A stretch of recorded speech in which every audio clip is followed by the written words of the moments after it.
Saudara, KPU menerbitkan PKPU yang mengakomodasi putusan Mahkamah Konstitusi soal syarat calon kepala daerah. Keputusan ini sesuai dengan keinginan publik. Salah satunya agar pilihan ke pasangan calon kepala daerah lebih beragam. Gelombang unjuk rasa mengawal putusan Mahkamah Konstitusi soal persyaratan calon kepala daerah membuahkan hasil. Pemerintah, DPR, dan KPU akhirnya sepakat aturan di PKPU nomor 10 tahun 2024 mengikuti putusan MK.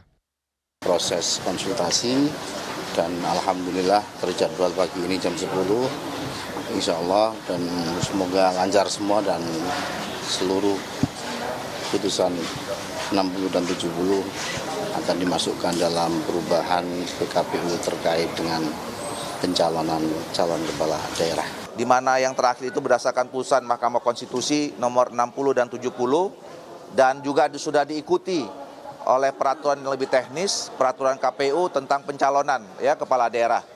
Jadi insya Allah tidak lagi ada keraguan. Dalam PKPU nomor 10 tahun 2024 tersebut syarat calon untuk mendaftar sesuai keputusan MK nomor 60 dan 70. Yaitu parpol atau gabungan parpol harus memenuhi ambang batas suara 6,5 sampai 10% dari total daftar pemilih tetap untuk bisa mengusung pasangan calon kepala daerah. Selain itu, calon gubernur dan wakil gubernur harus berusia 30 tahun sejak penetapan pasangan calon. Terbitnya PKPU dengan aturan baru soal ambang batas pencalonan kepala daerah membuka kemungkinan lebih banyak pasangan calon berkesempatan bertarung di pilkada.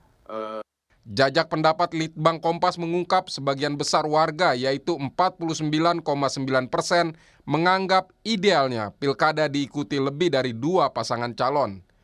Sebanyak 31,9% menganggap pilkada ideal diikuti 2 pasangan calon. Hanya 15,2% yang menganggap calon tunggal di pilkada ideal. Selain itu, jika ada pilkada yang diikuti calon tunggal, responden tidak menganggapnya sebagai murni aspirasi masyarakat. Menurut 36,7% responden, penyebab calon tunggal di pilkada adalah permainan elit politik.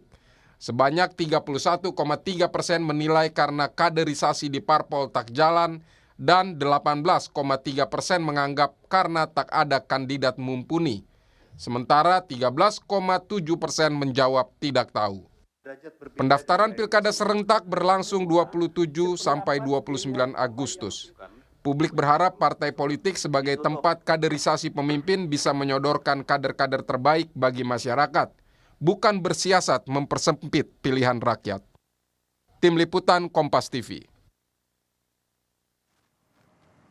Saudara, KPU menerbitkan PKPU yang mengakomodir putusan Mahkamah Konstitusi. Bagaimana sikap publik? Kita akan membahasnya bersama peneliti Litbang Kompas, Yohan Wahyu, dan Komisioner KPU 2012-2017, Hadar Nafis Kumai.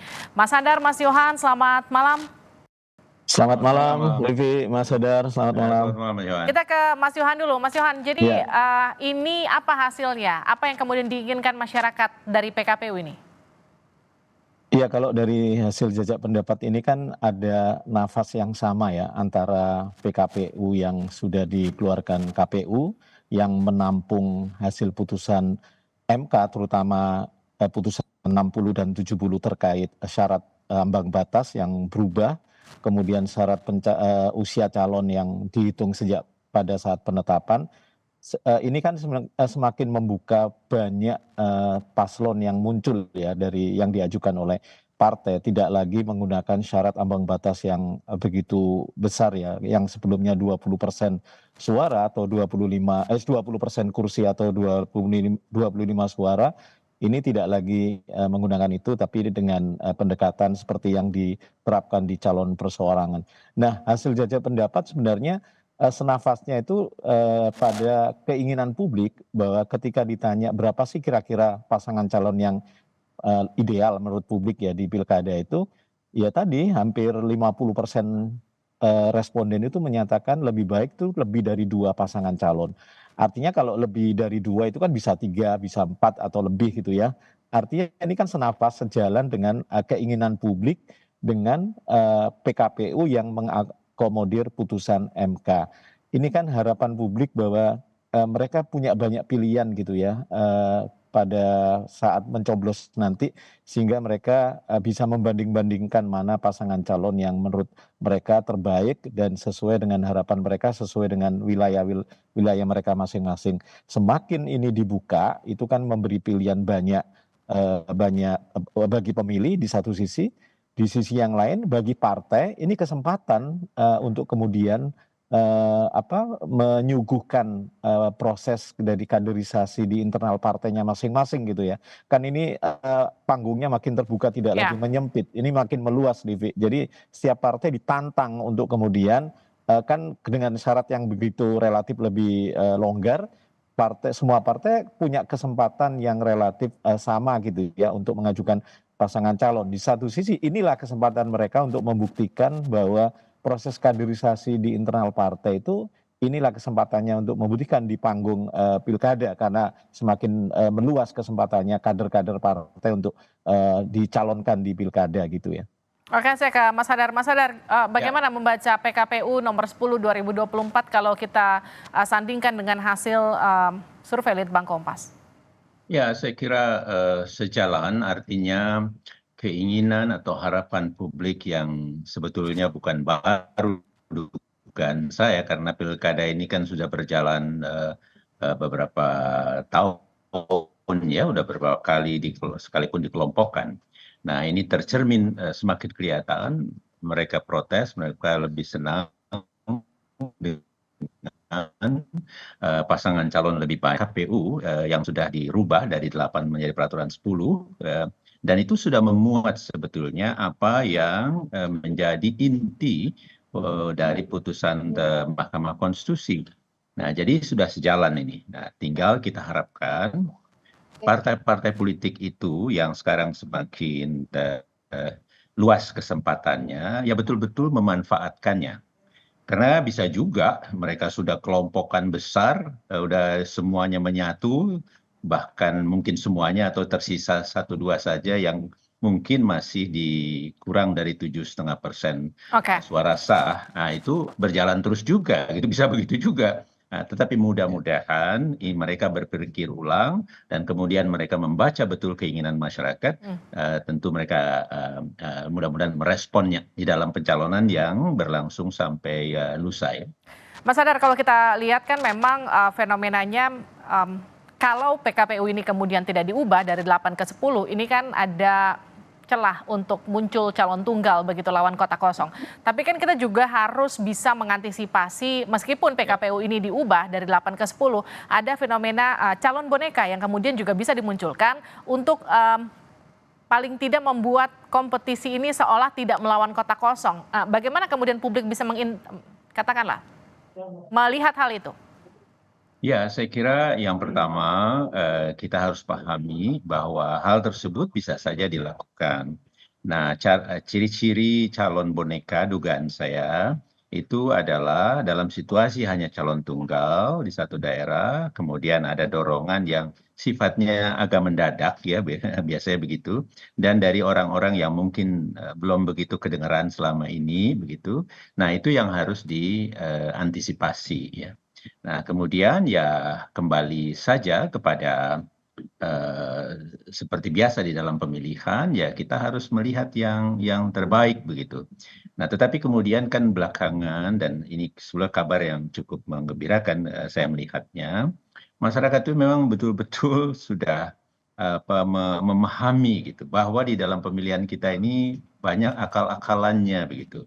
Nah, sehingga mereka terus kritis ya. Nah, saya berharap ini juga lah yang terus disuarakan, didorong, sehingga mereka akan betul-betul berpikir keras begitu. Saya tidak ingin mengatakan ya kita boykot saja begitu, tetapi mari kita gunakan kesempatan ini untuk betul-betul mempelajari bahwa pemilihan itu kita nyari orang yang nomor 1 penting untuk lingkungan kita. Tapi kalau banyak akal-akalannya ya silakanlah kita putuskan kita mau bersikap seperti apa. Menurut saya kita terus saja kita sikap kritis terhadap perkembangan tersebut. Gitu. Nah, kalau kita bicara soal tadi, saya mau sambungkan sama survei Litbang Kompas yang salah satu poinnya nih Mas Yohan, saya ke Mas Yohan ya. Masyarakat melihat kenapa kemudian calon tunggal itu terjadi, salah satunya soal minim kaderisasi, betul ya, dan juga Ya, soal pilihan yang memang nggak banyak muncul di publik. Jadi ketika mungkin orang-orang yang non populer kemudian muncul, resiko kalahnya dianggap lebih besar karena tingkat elektabilitasnya nggak tinggi gitu. Nah, Mas Yohan, apa yang ditemui Litbang Kompas di publik soal ini? ya tadi Mas Hadar bilang bahwa publik itu kan sadar ya, masyarakat kita ini kan juga cerdas ya, artinya bisa melihat bahwa proses konstelasi politik saat ini, terutama sebelum putusan MK ya, itu kan memang cenderung disinyalir banyak gerakan-gerakan elit yang mencoba membangun, mendesain pilkada ini menjadi lebih sederhana dalam tanda kutip ya, tidak ada kontestasi yang begitu meninggi gitu ya, sehingga kemudian kompetisinya dibuat lebih sederhana, sehingga muncullah kemudian calon tunggal, potensi calon tunggal. Kalaupun ada pasangan calon itu misalnya di Jakarta yang disinyalir juga calon yang kemudian ujuk-ujuk ada gitu ya, apalagi kemudian bermasalah dari sisi syarat pencalonannya, kemarin ramai banyak warga masalah KTP-nya dicatut, itu tergambar di survei kita ketika mengatakan apa sih yang menyebabkan calon tunggal muncul, itu hampir 40% ya, 36,7% menyatakan ini permainan elit aktor politik. Nah itu kan sebangun ya tadi yang disampaikan Mas Hadar, bahwa masyarakat kita tahu ketika elit politik kita Ya, melakukan perilaku politik yang tidak dikehendaki, itu mereka kerasa itu. Jadi yang penting Livi, saya melihat sih ini ketika putusan MK lahir dan kemudian diakomodir di PKPU, saya pikir ini kesempatan partai untuk membuktikan salah satu fungsi partai itu kan mengagregasi kepentingan pemilih, kepentingan ya, masyarakat.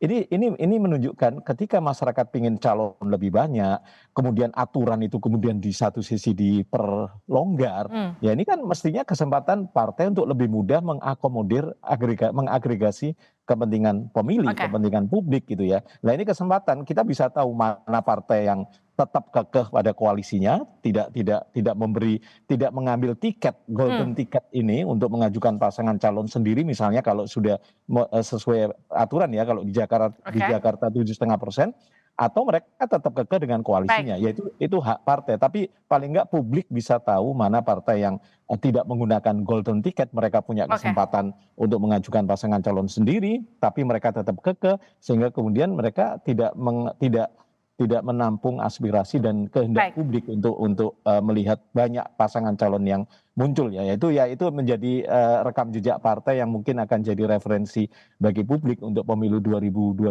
nanti, menjadi dasar pertimbangan mereka akan memilih atau tidak sebuah partai. Oke, artinya PKPU nomor 10 2024 sudah dikeluarkan. Ini senapas Ya, dengan apa yang diinginkan masyarakat. Harapannya calon-calon yang muncul di periode pendaftaran 27 sampai 29 ini akan muncul lebih variatif begitu ya. Sehingga masyarakat bisa punya pilihan yang enggak dia-dia lagi yang kemudian nanti jadi calon kepala daerah 5 tahun ke depan. Terima kasih Mas terima Yohan, kasih. terima kasih Mas Terima Hadar sudah kasih. bergabung Baik, bersama kami di Sapa terima kasih Indonesia Mas Malam. Johan. Terima kasih Mas Hadar.